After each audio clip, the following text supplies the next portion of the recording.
హైదరాబాద్ ను వర్షం వదిలేలా కనిపించడం లేదు. వర్షాలతో నగరవాసులు ఉక్కిరిబిక్కిరయ్యారు. భారీగా వరద నీరు రోడ్లపై నిలిచింది. చాలా చోట్ల ఇళ్లలోకి వరద నీరు వచ్చి చేరుతోంది. సాయంత్రం నుంచి నగర వ్యాప్తంగా భారీ వర్షం మళ్లీ మొదలైంది. పలు ప్రాంతాల్లో వరద నీటి ధాటికి మనుషులు గల్లంతవుతున్నారు. ఉదయం నుంచి ఎండగా ఉన్న మధ్యాహ్నం నుంచి సడన్ గా భారీ వర్షం కురుస్తోంది. ఎల్బీ నగర్, వనస్థలిపురం, నాగోల్, బంజారాహిల్స్, అమీర్పేట్, పంచగుట్ట తదితర ప్రాంతాల్లో భారీ వర్షం కురుస్తోంది.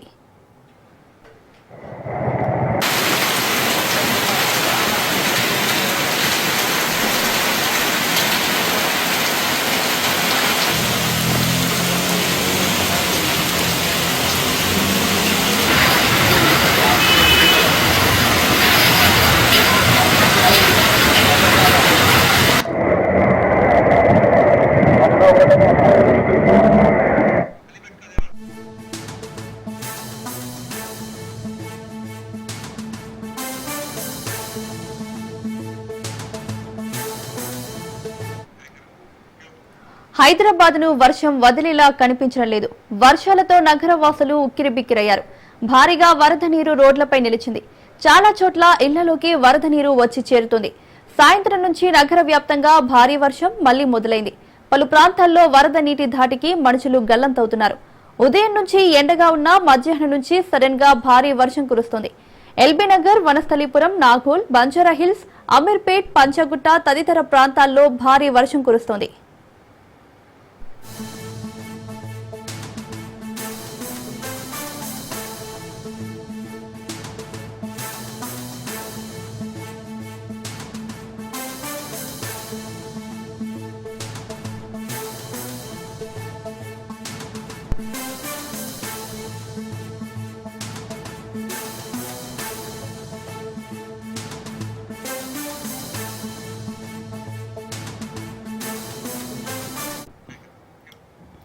హైదరాబాద్ ను వర్షం వదిలేలా కనిపించడం లేదు.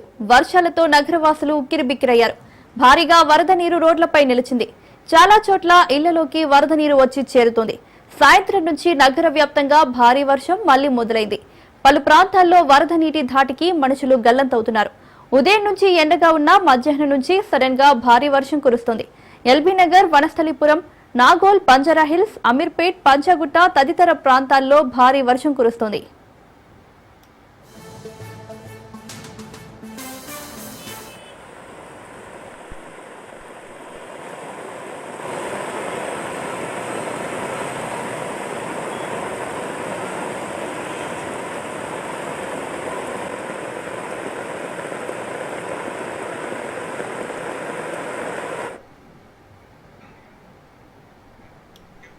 హైదరాబాద్ ను వర్షం వదిలేలా కనిపించడం లేదు. వర్షాలతో నగరవాసులు ఉక్కిరిబిక్కిరయ్యారు. భారీగా వరద నీరు రోడ్లపై నిలిచింది. చాలా చోట్ల ఇళ్లలోకి వరద నీరు వచ్చి చేరుతోంది. సాయంత్రం నుంచి నగర వ్యాప్తంగా భారీ వర్షం మళ్లీ మొదలైంది. పలు ప్రాంతాల్లో వరద నీటి ధాటికి మనుషులు గల్లంతవుతున్నారు. ఉదయం నుంచి ఎండగా ఉన్న మధ్యాహ్నం నుంచి సడన్ గా భారీ వర్షం కురుస్తోంది. ఎల్బీ నగర్, వనస్థలిపురం, నాగోల్, బంజారాహిల్స్, అమీర్పేట్, పంజాగుట్ట తదితర ప్రాంతాల్లో భారీ వర్షం కురుస్తోంది.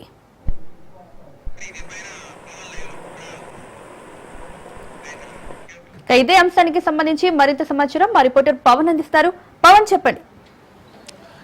కొద్దిసేపటి క్రితం హైదరాబాద్ లో యొక్క భారీ వర్షంతో ప్రజలు చాలా ఇబ్బందులకు గురవుతున్నారు. ఎందుకంటే ఈ యొక్క భారీ వర్షము రోడ్లపైన నీరు నిలిచిపోవడంతో ఇటు వాహనదారులు కూడా తీవ్ర ఇబ్బందులు పడుతున్న పరిస్థితి కూడా చూస్తున్నాము. ఎందుకంటే ఇప్పటికే హైదరాబాద్ లో పలు చోట్ల ఈ యొక్క భారీ వర్షపాతం కూడా నమోదైంది. ముఖ్యంగా చూస్తే ఇటు పంజాగుట్ట, బంజారాహిల్స్, జూబ్లీ హిల్స్, మరోవైపు సికింద్రాబాద్ లో పార్సిగుట్ట, సికింద్రాబాద్ ఏరియా మొత్తం కూడా పెద్ద ఎత్తున యొక్క భారీ వర్షం కురిసింది. సికింద్రాబాద్ ఏరియాలో కూడా బంపర్ టు బంపర్ యొక్క ట్రాఫిక్ జామ్ సమస్య కూడా తలెత్తింది. మరోవైపు చూస్తే మాత్రము ప్రధానంగా ఇటు ఎల్బీ నగర్ కావచ్చు, రామతోపూర్, ఉప్పల్ ఈ యొక్క ప్రాంతాల్లో కూడా పెద్ద ఎత్తున యొక్క భారీ వర్షము కురిసింది. మరోవైపు చూస్తే మాత్రము ఇటు మాదాపూర్ జోన్ మొత్తం కూడా ట్రాఫిక్ సంబంధించి పెద్ద ఎత్తున కూడా ఉంది. ఎందుకంటే ఇప్పటికే ఆఫీస్ సమయాలు కూడా ముగించుకొని అందరు కూడా ఇంటికి బయలుదేరుతున్న నేపథ్యంలో రోడ్లపైన యొక్క నీరు నించోవడము, యొక్క భారీ వర్షానికి ఎక్కడ గుంతుందో తెలియని పరిస్థితి కూడా ఉంది. కాబట్టి దీనికి సంబంధించి ప్రతి ఒక్కరు కూడా చాలా జాగ్రత్తగా ఈ యొక్క వాహనాలపైన కూడా వెళ్ళాలని చెప్పి కూడా పోలీసులు ఇప్పటికే ఆదేశాలు జారీ చేసిన పరిస్థితి కూడా చూస్తున్నాము. మరోవైపు చూస్తే మాత్రము ఇటు గచ్చిబౌలిలో పూర్తిగా ఈ యొక్క ఫైనాన్షియల్ డిస్ట్రిక్ట్ లో దాదాపు 2 గంటల నుంచి కూడా ఇదే ఇదే ట్రాఫిక్ జామ్ సమస్య కూడా తలెత్తింది. ఇంకా ఈ యొక్క ట్రాఫిక్ క్లియర్ కావాలంటే ఇంకా 1 నుంచి 1.5 hours సమయం పట్టే అవకాశం కూడా ఉంటుంది. అయితే వీలైన ప్రత్యేక మార్గాల ద్వారా దీనికి సంబంధించి వెళ్ళాలని చెప్పి ఇప్పటికే ట్రాఫిక్ పోలీసులు దీనికి సంబంధించి కొన్ని సూచనలు జారీ చేశారు. అయితే మరోవైపు ఇక మరికొద్దిసేపట్లో కూడా ఒక భారీ వర్షం కురిసే అవకాశం ఉంది కాబట్టి లోతట్టు ప్రాంతాల్లో ప్రజలంతా కూడా చాలా జాగ్రత్తగా ఉండాలి, సురక్షిత ప్రాంతాలకు వెళ్ళాలని చెప్పి ప్రధానంగా దీనికి సంబంధించి ఇటు జిహెచ్ఎంసీ కావచ్చు, ఇటు ప్రభుత్వం సంబంధించిన అధికారులు కావచ్చు, హైడ్రాకు సంబంధించిన అధికారులు ఇప్పటికే ఆదేశాలు జారీ చేశారు. ఎందుకంటే ఈ యొక్క లోతట్టు ప్రాంతాల్లో ఉంటే దీనికి సంబంధించి భారీ ఎత్తున వర్షపాతం నమోదైతే అప్పుడు తీవ్ర ఇబ్బందులు ఉంటుంది. ఎందుకంటే ఈ యొక్క లోతట్టు ప్రాంతాల్లో పూర్తిగా వర్షపు నీరు వచ్చి చేరిపోతుంది కాబట్టి ఇళ్లలో నుంచి కూడా బయటికి రాలేని పరిస్థితిలో ఉంటుంది. అప్పుడు దీనికి సంబంధించి సురక్షిత ప్రాంతాలకు వెళ్ళాలని చెప్పి కూడా ప్రధానంగా దీనికి సంబంధించి ఇటు హెచ్చరికలు జారీ చేశారు. ఏదైనా సమస్య ఉంటే వెంటనే స్థానిక పోలీస్ స్టేషన్ లేదా హైడ్రాకు దీనికి సంబంధించి ఫిర్యాదు చేస్తే వెంటనే స్పందించి కావాల్సిన చర్యలు కూడా తీసుకుంటాము అనేది మాత్రం ప్రధానంగా దీనికి సంబంధించి చెప్తున్న పరిస్థితి కూడా చూస్తున్నాము. అయితే గతంలో ఎక్కడైతే ఈ యొక్క సెన్సిటివ్ ఇష్యూస్ ఉంటాయో దీనికి సంబంధించి వాటిని రెక్టిఫై చేస్తున్నారు మరోసారి. ఎందుకంటే ఇప్పటికే నాలల వైపు ఎవరు కూడా వెళ్ళొద్దు అనేది మాత్రం ప్రధానంగా దీనికి సంబంధించి ఇటు జిహెచ్ఎంసీ అధికారులు మరోవైపు హైడ్రాకు సంబంధించిన అధికారులు కూడా సూచనలు కూడా జారీ చేశారు. ఎందుకంటే గత 4 రోజుల క్రితం ఇలాంటి ఒక భారీ వర్షానికి హబీబ్ నగర్ పిఎస్ సంబంధించిన పరిధిలో ఇద్దరు ఆ నాలలో కొట్టుకుపోయిన పరిస్థితి చూస్తున్నాము. ఒకరు వస్తువులు తీసుకోవడానికి ప్రయత్నించగా ఒక్కసారిగా రాము అనే ఒక వ్యక్తి ఆ యొక్క నాలలో కొట్టుకుపోవడము, మళ్ళీ అతన్ని కాపాడడానికి అతని అల్లుడు ఈ యొక్క అర్జును అదే నాలలో దిగడము, వీరిద్దరు కూడా కొట్టుకుపోయారు. దాదాపు 70 కిలోమీటర్లు అంటే భువనగిరి జిల్లాలో యొక్క వలిగొండ ప్రాంతంలో ఒక వంతెన వద్ద అర్జున్ సంబంధించిన డెడ్ బాడీ కూడా గుర్తించారు. దాదాపు 70 కిలోమీటర్ల మేరకు కూడా ఒక డెడ్ బాడీ అక్కడ కొట్టుకోవచ్చిందని చెప్పి కూడా దీనికి సంబంధించి ఇటు మనకు తెలుస్తుంది. ముఖ్యంగా నాలాల వద్ద మాత్రము చాలా అప్రమత్తంగా ఉండాలి ప్రజలు అనేది మాత్రం ప్రధానంగా ఇటు ప్రభుత్వ అధికారులు చెప్తున్నారు, జిహెచ్ఎంసీ అధికారులు చెప్తున్నారు. మరోవైపు కొన్ని హెచ్చరికల బోర్డు కూడా తయారు చేస్తున్నారు. ఎక్కడైతే ఈ యొక్క నాలాలకు సంబంధించిన యొక్క ప్రదేశాలు ఉంటాయో అక్కడికి వెళ్ళొద్దు అనేది మాత్రం ప్రధానంగా కొన్ని బోర్డ్స్ను కూడా తయారు చేసిన పరిస్థితి కూడా చూస్తున్నాము. ప్రతి ఒక్కరు కూడా చాలా జాగ్రత్తగా ఉండాలి. ఈ యొక్క భారీ వర్షానికి చాలా మంది కూడా ప్రాణాలు కోల్పోయే అవకాశం కూడా ఉంటుంది. ఎవరు కూడా ఎమర్జెన్సీ ఉంటేనే బయటికి రావాలి, ఎమర్జెన్సీ లేకపోతే మాత్రం ఇంట్లోనే ఉండాలని చెప్పి కూడా ఇటు పోలీసులు చెప్తున్న పరిస్థితి కనిపిస్తుంది. ఓవరాల్ గా చూస్తే మాత్రము ఇటు ఉద్యోగులు చాలా జాగ్రత్తగా వెళ్ళాలి. ఎందుకంటే అక్కడక్కడ గుంతలు ఉండే సమస్యలు ఉంటాయి కాబట్టి ఆ గుంతలో పడిన నేపథ్యంలో కింద పడే అవకాశం ఉంటుంది, దెబ్బలు తగిలే అవకాశం ఉంటుంది, ప్రాణాలు కోల్పోయే అవకాశం ఉంటుంది. ఇలాంటి అవకాశాలు ఉన్న నేపథ్యంలో చాలా జాగ్రత్తగా ప్రతి ఒక్కరు కూడా వెళ్ళాలనేది మాత్రం దీనికి సంబంధించి ఇటు పోలీసులు చెప్తున్న పరిస్థితి ఉంది. మొత్తానికి ఓవరాల్ గా చూస్తే హైదరాబాద్ లో ఎప్పుడు ఈ యొక్క భారీ వర్షం కురిసినా దీనికి సంబంధించి ఇలాంటి సమస్యలే తలెత్తున్నాయి. కానీ ఏ ప్రభుత్వం మారినా కానీ ఈ యొక్క సమస్యలు మాత్రం మారటం లేదనేది మాత్రం ప్రజలు దీనికి సంబంధించి ఇటు చెప్తున్న పరిస్థితి కనిపిస్తుంది. ఓవరాల్ గా చూస్తే మాత్రం హైదరాబాద్ ఒక్కసారిగా ఒక భారీ వర్షానికి మాత్రం తడిసి ముద్దైందని కూడా మనం చెప్పొచ్చు. కుండపోత వర్షం వల్ల జనాలు తీవ్ర ఆందోళన చెందుతున్నారు. ట్రాఫిక్ లో చిక్కుకొని వాహనదారులు కూడా ఇబ్బందులు పడుతున్నారు. ఈ ట్రాఫిక్ గురించి వాహనదారులు ఏమంటున్నారు? మొత్తానికి చూస్తే ఈ యొక్క ట్రాఫిక్ సమస్య మాత్రం ఎప్పుడూ ఈ యొక్క ట్రాఫిక్ సమస్య ఉంటూనే ఉంటుంది. ఎందుకంటే చిన్న వర్షం కురిసినా దీనికి సంబంధించి ప్రతి చోట ఈ యొక్క ట్రాఫిక్ జామ్ అవుతుంది. ఎందుకంటే ఈ యొక్క వర్షపు నీరు రోడ్డు పైన ఉంచిపోవడము, అంతేకాకుండా వర్షపు నీరు లాగిన్ అలాగైనా ఉండి దీనికి సంబంధించి దానికి ఎగ్జిట్ లేకపోవడం వల్ల ఈ యొక్క వర్షపు నీరు రోడ్డు పైన ఉండడంతో వాహనాలు వెళ్ళాలంటే కూడా వెళ్ళలేని పరిస్థితి ఉంది. ఎందుకంటే ఆ మోకాల లోతులకు సంబంధించి ఒక నీళ్లు ఉంటాయా వాహనం లోపలికి, అంటే వాహనాన్ని రోడ్డుపైకి తీసుకెళ్తే ఎక్కడ ఏ గుంతుందో తెలియదు. ఇంకోటి మ్యాన్ హోల్స్ కూడా తెరిచి ఉంటాయి కాబట్టి అందులో పడే అవకాశం ఉంటుంది. కాబట్టి ఇలాంటి యొక్క సమస్యలు మాత్రము ఇటు వాహనదారులకు తరచూ యొక్క ఇబ్బంది వాతావరణం ఏర్పడుతుంది. కాబట్టి దీనికి సంబంధించి ప్రధానంగా మాత్రము అందరూ చాలా జాగ్రత్తగా ఉండాలి అనేది మాత్రం మొదటి నుంచి కూడా చెప్తున్న పరిస్థితి ఉంది. ఇదే విధంగా కూడా బంపర్ టు బంపర్ ఉంది. ఇప్పుడు హైదరాబాద్ మొత్తం చుట్టుపక్కల ప్రాంతాలు కావచ్చు, హైదరాబాద్లో కావచ్చు bumper to bumper traffic jam ఉంది. కాబట్టి దీనికి సంబంధించి అందరూ కూడా ప్రత్యేక మార్గాలు కూడా చూసుకోవాలి అనేది మాత్రం దీనికి సంబంధించి పోలీసులు చెప్తున్నారు. ఎందుకంటే దాదాపు ఇంకా 2 నుంచి 3 గంటల సమయం సంబంధించి ఒక ట్రాఫిక్ క్లియర్ కావాలంటే ఉంది. మరొకసారి ఒక భారీ వర్షం పడితే మాత్రం మరోసారి పెద్ద ఎత్తున ట్రాఫిక్ సమస్య కూడా ఉండే అవకాశం కూడా ఉంటుంది. మరోవైపు చాలా మంది కూడా చాలా జాగ్రత్తగా ఉండాలి. ప్రతి విషయానికి సంబంధించి కూడా వర్షం పడ్డప్పుడు ఇటు ఇంట్లో నుంచి బయటికి రాకుండా ఉంటేనే చాలా సేఫ్గా ఉంటారనేది మాత్రం ప్రధానంగా దీనికి సంబంధించి ఇటు చెప్తున్న పరిస్థితి ఉంది. అలాగే పవన్, నిన్నటి నుంచి వర్షం కంటిన్యూస్ గా పడుతూనే ఉంది. ఈ రోజు కూడా మధ్యాహ్నం నుంచే వర్షం స్టార్ట్ అయింది. ఇంకా ఈ వర్షం ఎన్ని రోజులు పడే అవకాశం ఉంది? వాతావరణ శాఖ ఏం చెబుతోంది? వాతావరణ శాఖ మాత్రము ఇంకా 2 నుంచి 3 రోజులు పడే అవకాశం ఉంటుంది.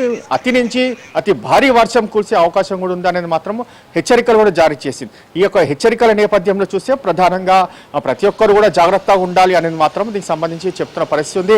ఈరోజు రాత్రి 7:30 తర్వాత కూడా ఇంకా భారీ వర్షం కురిసే అవకాశం కూడా ఉందని చెప్పి కూడా ఇప్పటికే వాతావరణ శాఖ కొన్ని ఆదేశాలు జారీ చేసిన నేపథ్యంలో దీనికి సంబంధించి ఎంత నుంచి భారీ వర్షం కురిసే అవకాశం ఉంది అనేది మాత్రం ప్రధానంగా దీనికి సంబంధించి హెచ్చరికలు కూడా జారీ చేసింది. ఈ యొక్క హెచ్చరికలు జారీ చేసిన నేపథ్యంలోనే అంతలోపు ఎవరైనా ఏదైనా పనులు ఉంటే మొత్తము చేసుకోవాలని చెప్పి కూడా దీనికి సంబంధించిన పోలీసులు చెప్తున్నారు. చాలా మంది కూడా ఇప్పటి నుంచే ఇళ్లలోకి వెళ్ళి అక్కడి నుంచే వర్క్ ఫర్ హోమ్ చేసుకుంటే ఇంకా చాలా బాగుంటుంది.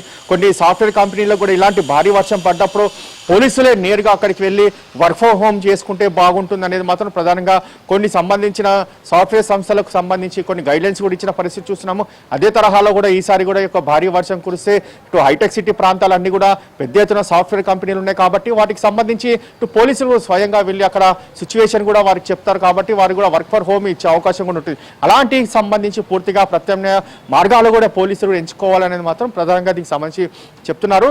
ఇదే నేపథ్యంలో చూస్తే మాత్రము ఇటు హైదరాబాద్లో ముఖ్యంగా ఇక లోతట్టు ప్రాంతాలు అంటే నాలాల పక్కన ఉన్న ప్రజలంతా కూడా చాలా జాగ్రత్తగా ఉండాలి. ఎందుకంటే నాలాలోని ఒక నీరు ఆ ఇంట్లోకి వస్తే వాటి వల్ల రోగాలు వచ్చే అవకాశం ఉంటుంది.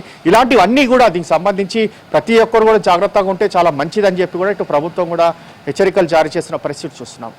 Right Pawan, thank you.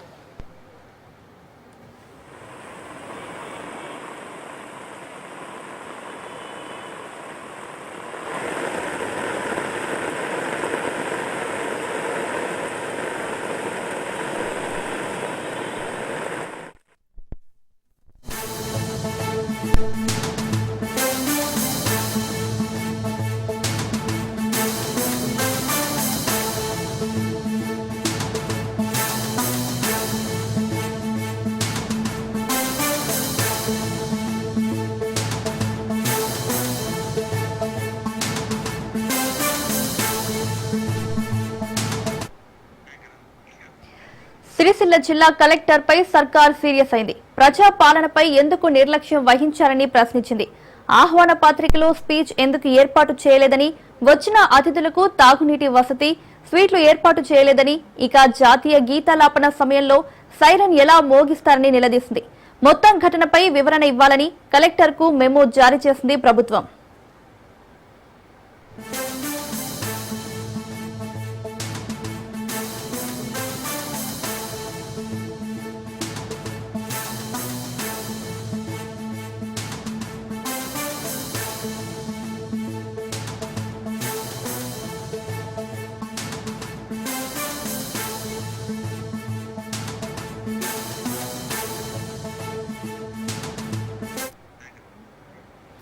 Sircilla జిల్లా కలెక్టర్ పై సర్కార్ సీరియస్ అయింది. ప్రజాపాలనపై ఎందుకు నిర్లక్ష్యం వహించారని ప్రశ్నించింది.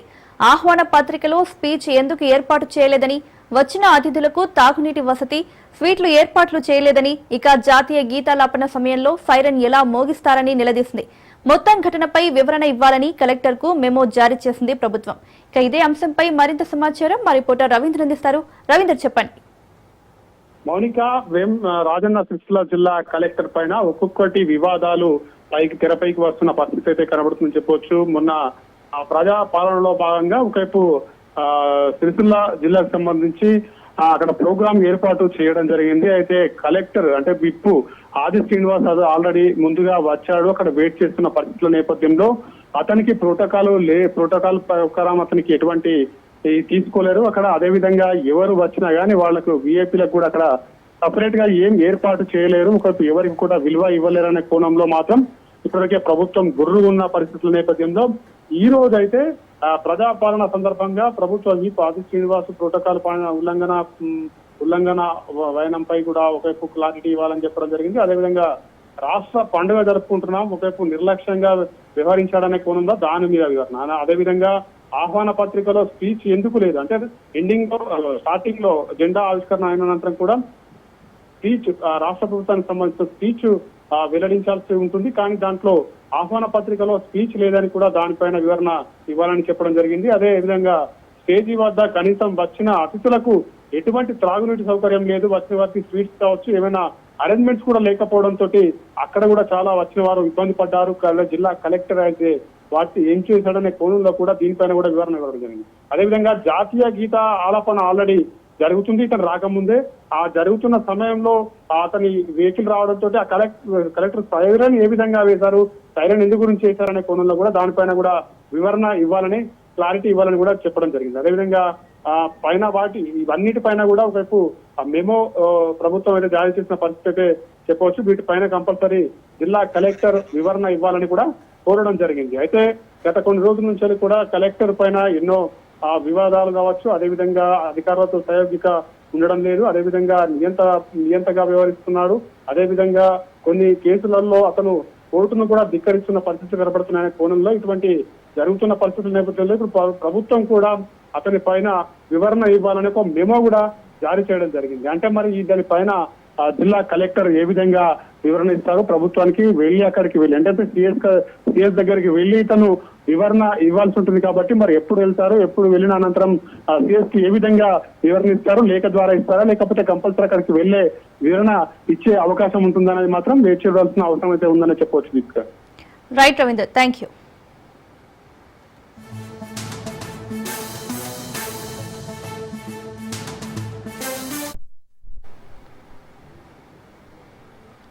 బెజవాడకి వన్నె తెచ్చే విధంగా విజయవాడ ఉత్సవ్ కార్యక్రమం నిర్వహిస్తున్నట్లు ప్రోగ్రాం నిర్వాహకులు తెలిపారు. విజయవాడ ఉత్సవ్ గొల్లపూడి ఎక్స్పోలో ఏర్పాటు చేసిన ఎడ్యుకేషన్ ఫెయిర్ ప్రారంభానికి ముఖ్య అతిథిగా ఏపీ తెలంగాణ రాష్ట్రాల UK deputy high commissioner Gareth Wynn Owen హాజరు కానున్నట్లు ఉత్సవ కమిటీ తెలిపింది. 12 ఏళ్లుగా విజయవాడలో ఎగ్జిబిషన్ నిర్వహించడం లేదని, ఈసారి ఆ లోటు తీరేలా కార్యక్రమాలను రూపొందిస్తామని Anil Sunkara, Golla Shekhar, doctor V Narayana, doctor Srinivas media సమావేశంలో తెలిపారు. ఎడ్యుకేషన్ ఫెయిర్ లో వివిధ కోర్సుల సమాచారాన్ని విద్యార్థులకు తెలియజేసేలా స్టాల్స్ ఏర్పాటు చేసినట్లు నిర్వాహకులు తెలిపారు. ఫెయిర్ కు హాజరైతే విద్యార్థులకు, వారి పేరెంట్స్ కు జాతీయ, అంతర్జాతీయ విద్యా విధానం గురించి, ఆయా కోర్సుల డిమాండ్ గురించి తెలుసుకుని మంచి నిర్ణయాలు తీసుకునేలా ఉపయుక్తంగా ఉంటుందని నిర్వాహకులు తెలిపారు.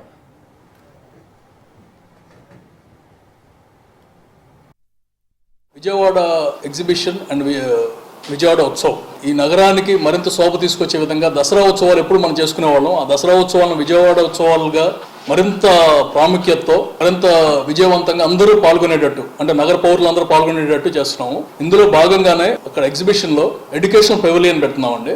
ఈ ఎడ్యుకేషన్ పెవిలియన్ లో మొత్తం నగర పిల్లలు, ఇంజనీరింగ్ స్టూడెంట్స్, ఎవ్రీవన్ ఇన్ఫర్మేషన్ కానీ, తర్వాత వాళ్ళ అవకాశాలు, విద్యా అవకాశాలు ఏ విధంగా ఉంటాయి, ఫారెన్ అంటే ఏ విధమైన అవకాశాలు ఉంటాయి, ఇక్కడ ఏ విధంగా ఎంటర్ప్రెన్యూర్షిప్ అవకాశాలు ఉంటాయి, ఇలాంటివన్నీ కూడా స్టాల్స్ అరేంజ్ చేస్తున్నాము. అలా స్టాల్సే కాకుండా ఎవ్రీడే ఏదో ఒక ఈవెంట్ జరుగుతూ ఉంటుంది ఎడ్యుకేషన్ సంబంధించి. ఏ ప్రాముఖ్యత ఏంటి, రోబోటిక్స్ తో ఏం చేయగలం, ఇలాంటిది రోజుకొక దీని కింద వెళ్తూ ఉంటుంది. అండ్ ఎవ్రీథింగ్ విల్ బి మీకు అన్ని పంపిస్తాం ఎప్పటికప్పుడు డీటెయిల్స్ అన్ని. ఇది అందరూ పాల్గొని విజయవాడ పౌరులుగా ఇందులో పాల్గొని దీనికి మరింత పబ్లిసిటీ ఇచ్చి అందరికి ఉపయోగపడేలాగా. బేసిక్ గా ఎడ్యుకేషన్ పెవిలియన్ ముఖ్య ఉద్దేశం ఏంటంటే ఇక్కడ నుంచి ఇక్కడ ఏ ఆపర్చునిటీస్ ఉన్నాయి, ఫ్యూచర్లో ఏ ఆపర్చునిటీస్ వస్తాయి, ఏమైనా నేర్చుకోవచ్చు, ఇలాంటివన్నీ వీ కెన్ డూ ఇట్ అనమాట.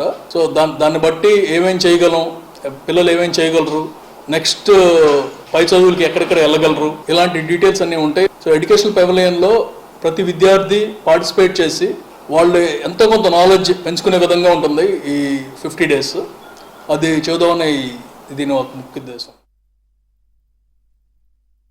ఎడ్యుకేషన్ పెవిలియన్ లో దాదాపుగా మరి ఎంపీ గారి డైరెక్షన్ మేరకు వివిధ రాష్ట్రాల నుంచి కానీ మన విజయవాడ చుట్టుపక్కల ప్రాంతాల నుంచి కానీ ఉన్నటువంటి పేరు ప్రఖ్యాతులు ఉన్న యూనివర్సిటీలు, కాలేజీలు, ఇంజనీరింగ్ కాలేజీలు కానీ, మెడికల్ కానీ, అలాగే జనరల్ ఎడ్యుకేషన్ లో టాప్ కాలేజెస్ ఏవైతే ఉంటాయో వాళ్ళందరినీ కూడా స్టాల్స్ పెట్టడానికి వ్యక్తిగతంగా ఇన్విటేషన్లు అందజేస్తున్నాం. మరి వాళ్ళ వచ్చిన తర్వాత మంచి వైబ్రెంట్ గా ఉండటం కోసం ఎలా అయితే కాలేజెస్ లో అన్ని విషయాల్లో కూడా క్విజ్ లో కానీ, జనరల్ విషయాల్లో కానీ, ఏఐలో రిలేటెడ్ గా కానీ చిన్న చిన్న ఇష్యూస్ లో మామూలుగా టేకప్ చేసి మంది పార్టిసిపేట్ చేసే విధంగా కాంపిటీషన్స్ కూడా పెట్టి ఆ ఏరియా అంతా కూడా ఎక్కువ వైబ్రెంట్ గా ఉండేలాగా చేయాలనేది సంకల్పంతో ముందుకెళ్తున్నాం. మరి ఆంధ్ర రాష్ట్రంలో కానీ, తెలంగాణలో కానీ, చుట్టుపక్కల ప్రాంతాల్లో ఉన్నటువంటి ఇంజనీరింగ్ కాలేజీలు, అలాగే జనరల్ ఎడ్యుకేషన్ కాలేజీలు కానీ, మెడికల్ కాలేజీలు కానీ ఎవరైనా సరే విద్యార్థులు అందరూ కూడా మరి రకరకాల కాంపిటీషన్లు అన్నీ కూడా మేము డే వైజ్ కూడా అందరికీ కూడా ఒక కామన్ గ్రూప్ అనేది ఒకటి ఏర్పాటు చేసి ఇన్ఫార్మ్ చేయటం జరుగుతుంది. మరి ఆ వాట్సాప్ గ్రూప్ ద్వారా తెలుసుకుని ఎవరినైతే మేము ఇన్విటేషన్ ఎక్స్టెండ్ చేశామో వాళ్ళందరినీ ఈ ప్లాట్ఫామ్లోకి తీసుకొస్తున్నాం. స్కిల్స్ అన్ని కూడా ఎగ్జిబిట్ చేయడానికి మంచి వేదికగా కూడా దీన్ని తీసుకురావాలనే ఆలోచనతో ముందుకెళ్తున్నాం కనుక మరి అన్ని విద్యా సంస్థల యాజమాన్యాలు ఎప్పుడు కూడా వైబ్రెంట్గా ఉండేట్టుగా కళకళలాడుతూ వందలాది వేలాది మంది మరి ఈ ఏరియాలో ఉండేట్టుగా విద్యార్థులతో కాంపిటీషన్స్లో పార్టిసిపేట్ చేసేలాగా జాగ్రత్తలు తీసుకోవాలని ఈ సందర్భంగా అందరికీ కూడా ఆహ్వానం తెలియజేస్తాం. ఈ విజయవాడ ఉత్సవ్ ఈవెంట్ మెయిన్ ఉద్దేశం ఏంటంటే విద్యార్థులకి వాళ్ళ భవిష్యత్తు అంటే వాళ్ళ ఫ్యూచర్ ఎలా ఉండాలి, ఎలా వెళ్తే బాగుంటాయి అనే దానిపైన ఈ విజయవాడ ఉత్సవ్లో ఎడ్యుకేషన్ ఎక్స్పో అనేది కండక్ట్ చేయడం జరుగుతుంది. సెప్టెంబర్ 22 టు నవంబర్ 16 వరకు విజయవాడ ఎక్స్పో గ్రౌండ్స్లో గొల్లపూడిలో జరుగుతుంది. ఇందులో మన ఆంధ్రప్రదేశ్ అనే కాకుండా వేరే స్టేట్స్ నుంచి యూనివర్సిటీస్ కూడా పాల్గొనడం జరుగుతుంది. మన ఇండియన్ యూనివర్సిటీసే కాకుండా యూకే, అమెరికా లాంటి దేశాల నుంచి కూడా యూనివర్సిటీ వాళ్ళు అక్కడ వచ్చి స్టాల్ పెట్టుకోవడం జరుగుతుంది. సో ప్రతి విద్యార్థి యొక్క తల్లిదండ్రికి విద్య యొక్క ఉన్నతి ఏంటి, విద్యా ప్రమాణాలు ఎలా ఉండాలి, ఉంటే మన రాష్ట్రంలోనే చదువుకుంటే ఎలా ఉంటుంది, బయటికి వెళ్తే ఎలా ఉంటుంది, ఎంత ఖర్చు వస్తుంది, చదువు యొక్క ప్రమాణాలు ఎలా ఉన్నాయి, కాలేజెస్లో ఎలాంటి ఫెసిలిటీస్ ఉన్నాయి, మన విద్యార్థులు ఏ కళాశాలలో చదివితే మంచి కెరియర్ ఉంటుంది, దీనిపైన మరింత అవగాహన విద్యార్థులకి తల్లిదండ్రులకి ప్రొవైడ్ చేయాలనే ఒక ముఖ్య ఉద్దేశంతో ఈ విజయవాడ ఉత్సవ్ ఈవెంట్లో భాగంగా ఎడ్యుకేషన్ ఎక్స్పో అనేది కండక్ట్ చేయడం జరుగుతుంది. ఇందులో మన ఆంధ్రప్రదేశ్, తెలంగాణ నుంచి ఏ యూనివర్సిటీ వాళ్ళైనా సరే, ఇంకా ఇప్పటివరకు అక్కడ రిజిస్టర్ చేసుకోలేని వాళ్ళు ఎవరైనా సరే మాకు కాల్ చేసినట్టయితే మా నంబర్ 7093129494 ఈ నెంబర్ కాల్ చేసినట్టయితే మేము అక్కడ స్పేస్ ఇవ్వడానికి సంతోషం. సో ఇది ఒక మంచి అవకాశం, విద్యార్థులు, పేరెంట్స్ ప్రతి ఒక్కరూ సద్వినియోగపరుచుకుంటారని ఆశిస్తూ. ఎయిర్ ఇండియా విమానానికి పెను ప్రమాదం తప్పింది. విశాఖపట్నం విమానాశ్రయం నుంచి మధ్యాహ్నం 2:38 ఎయిర్ ఇండియా విమానం హైదరాబాద్ బయలుదేరింది. కొంత దూరం వెళ్లాక విమానం రెక్కలు పక్షి ఇరుక్కోవడంతో ఇంజిన్ ఫ్యాన్ రెక్కలు దెబ్బతిన్నాయి. దీంతో అప్రమత్తమైన పైలట్ చాకచక్యంగా విమానాన్ని వెనక్కి తీసుకొచ్చి ల్యాండ్ చేయడంతో అంతా ఊపిరి పీల్చుకున్నారు. ఆ సమయంలో విమానంలో మొత్తం 103 మంది ప్రయాణికులు ఉన్నట్లు సమాచారం. ప్రయాణికులను వారి గమ్యస్థానాలకు చేర్చేందుకు ఎయిర్ ఇండియా యాజమాన్యం ఏర్పాట్లు చేసింది.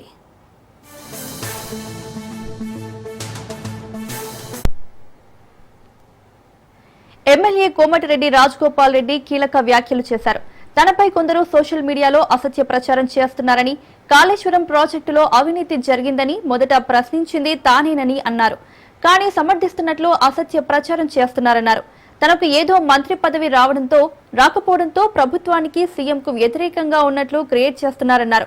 కొత్త పార్టీ పెడుతున్నట్లు, పదవికి రాజీనామా చేస్తున్నట్లు పుకార్లు సృష్టిస్తున్నారన్నారు. తన కుటుంబమే కాంగ్రెస్ పార్టీ కుటుంబం అన్నారు రాజగోపాల్ రెడ్డి. అసత్య ప్రచారాలను నమ్మొద్దని, గుంటూరు ప్రోగ్రాంకు వెళ్తే జగన్ను కలుస్తున్నానని ప్రచారం చేశారన్నారు రాజగోపాల్ రెడ్డి.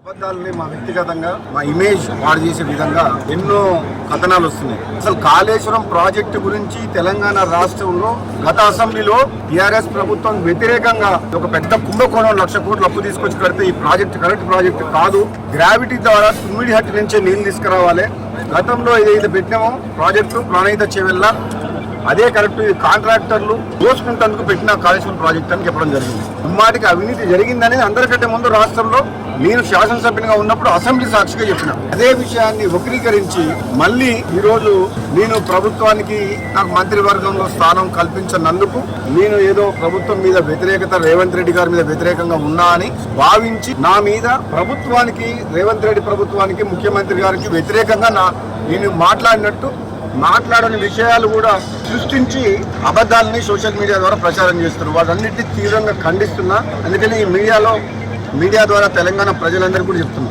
లేనిపోనిగా పదవికి రాజీనామా చేస్తున్నా అని చెప్పి ఎమ్మెల్యే పదవికి పార్టీ మారుతున్నట్టు, ఇంకో దగ్గరనైతే చూసిన కథనం కొత్త పార్టీ పెడుతున్నట్టు, ఇవన్నీ దయచేసి తెలంగాణ ప్రజలందరూ కూడా కొందరు గిట్టని వ్యక్తులు మా ప్రతిష్ట దెబ్బతీస్తేందుకు సోషల్ మీడియాలో కానీ బయట కానీ నా గురించి అవాస్తవాలు ట్రోల్ చేస్తున్నారు. కాబట్టి దయచేసి నమ్మొద్దు. నేను ఒక శాసనసభ్యునిగా కాంగ్రెస్ పార్టీ శ్రేయస్సు దృష్ట్యా కాంగ్రెస్ పార్టీని బలోపేతం చేసేందుకు కొన్ని సందర్భాల్లో ప్రభుత్వ నిర్ణయాలని ఈ విధంగా చేస్తే బాగుంటది అని పలు వేదికల్లో చెప్పడం జరిగింది తప్పితే హైదరాబాద్ గడ్డి అన్నారంలోని నారాయణ జూనియర్ కాలేజ్ లో ఓ ఇంటర్ విద్యార్థిపై ఫ్లోర్ ఇన్ఛార్జ్ దాడి చేశాడు. ఈ దాడిలో ఇంటర్ ఫస్ట్ ఇయర్ చదువుతున్న సాయి పునీత్ దవడ ఎముక విరగడంతో అతని తల్లిదండ్రులు మలక్పేట పోలీసులకు ఫిర్యాదు చేశారు. దీంతో ఫ్లోర్ ఇన్ఛార్జ్ మాలి సతీష్ పై పోలీసులు కేసు నమోదు చేశారు. తమ కుమారుని దవడ ఎముక విరిగి తిండి తినలేని పరిస్థితి ఏర్పడిందని, ఘటనపై ప్రిన్సిపాల్ కు ఫిర్యాదు చేసినా పట్టించుకోలేదని పేరెంట్స్ వాపోయారు. కళాశాల యాజమాన్యంపై చర్యలు తీసుకోవాలని డిమాండ్ చేశారు.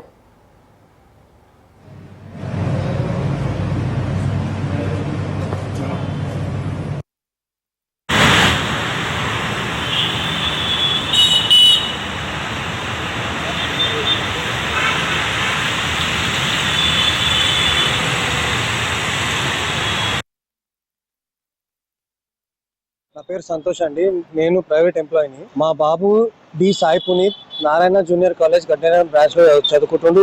First year intermediate MPC subject చదువుతుండు. 15th రోజు ఒక ఇన్సిడెంట్ జరిగింది కాలేజ్ లో. ఇద్దరు స్టూడెంట్స్ మధ్యలో జరిగిన ఇన్సిడెంట్ ని ఒక ఫ్లోర్ ఇన్ఛార్జ్ మల్లె సతీష్ అని చెప్పేసి ఆయన పర్సనల్ గర్జ్ గా తీసుకొని మా బాబుని కింద పడేసి బాగా టార్చర్ పెట్టిండు, కొట్టిండు, బాగా కొట్టిండు. ఇవాళ బుచ్చిరెడ్డి సార్ ఆయన రెస్పాన్స్ కూడా ఇస్తలేడు. మేము సీసీటీవీ ఫుటేజ్ అడిగినాము. 5:30 నుంచి 8 గంటల వరకు మేము 15వ తారీఖు కాలేజ్ లో మేము స్పెండ్ చేసి వాళ్ళని ప్రూఫ్ అడిగితే వాళ్ళు ప్రూఫ్ ఇవ్వకుండా ఎవరైతే మల్లె సతీష్ మా బాబు మీద అటెంప్ట్ చేసిండో అతన్ని అబ్స్కాన్ చేయించారు వాళ్ళు.